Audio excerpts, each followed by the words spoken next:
Hey everyone, it's the Miserable Movie Man back once again with another video. So this video is on the latest film that is dominating the box office in China. The film in Cantonese is Ne Zha, or I guess Mandarin is Ne Zha. I didn't see the first one, and I will be watching it at some point. But I got a summary of it from my friend who'd seen it. So that helped me a little bit going into the second film, still knowing a little bit of the backstory. And it is based on one of the legends of Chinese literature, so there are a lot of characters and a lot of stuff going on. I mean, it's almost like the Mahabharata from Indian culture, but the sort of Chinese battle of the gods. I thought the film was a good film. I certainly enjoyed it. I think it is very well animated, some absolutely breathtaking shots, beautiful scenes, especially the wide angles where you see, the sort of scale and size of what's going on. I did think the film did a good job in portraying the characters. I thought they were very sort of well acted and personalities shone through, and it was certainly enjoyable to watch. All of the comical escapades of Ne Zha and Ao Bing.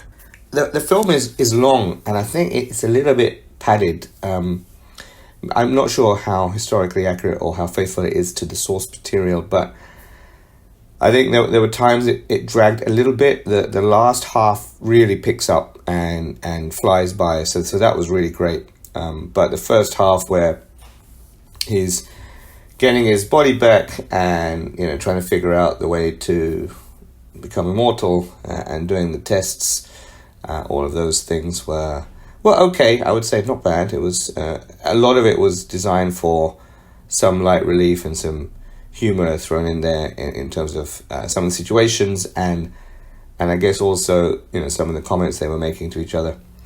Surprising to me, it was a pretty violent and maybe gory film at times. I mean, animated films potentially might be aimed towards children, and perhaps the tolerance level in China is higher, but I certainly would say for this film you would need maybe sort of an older kid to go watch it.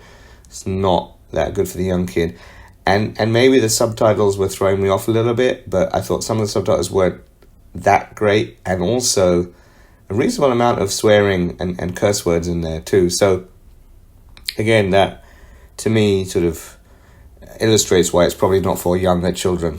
But overall, I thought the film was, as I said, certainly a very enjoyable watch.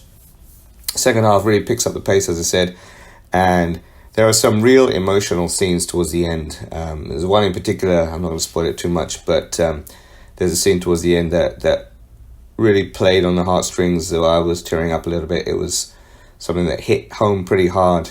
And there are twists towards the end of the film. There are twists in terms of what's going on and who's doing what. And in some ways that worked well, but in other ways it just meant a little bit of confusion until the twists were revealed. I think the best twists are the ones where, you kind of think you know what's going on, but you don't see it coming.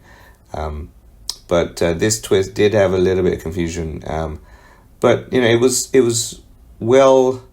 I think it was well executed when it did happen, right? So that was good. There was a bit of a shock revelation, as I said.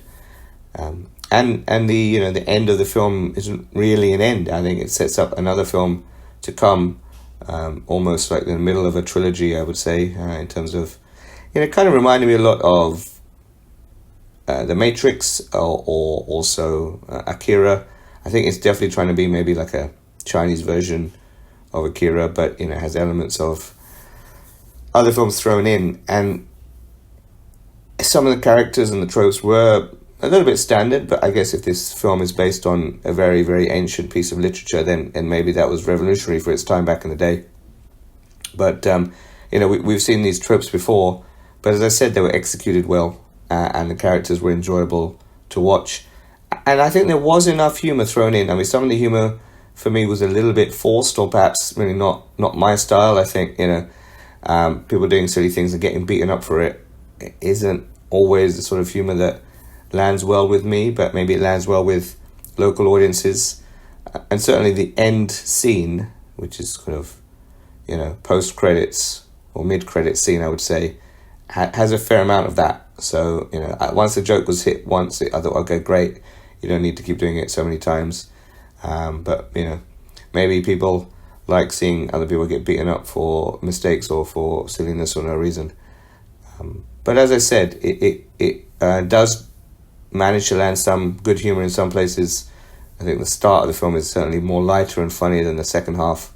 But once it hits its stride in the second half, that's when it really shines for me. As I said, that's when the film really comes into its own as a great tale, sort of great emoting, great, sort of plot and character development. So overall, very enjoyable. I would probably give this 7.5 out of 10 max. But as films go, certainly higher up on the list of films I've watched recently, enjoyed.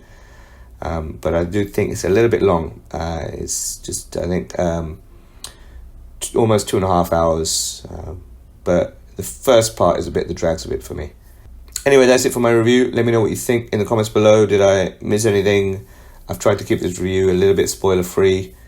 But if you enjoyed it way better than I did, or if you like many things that I didn't point out, please let me know in the comments below.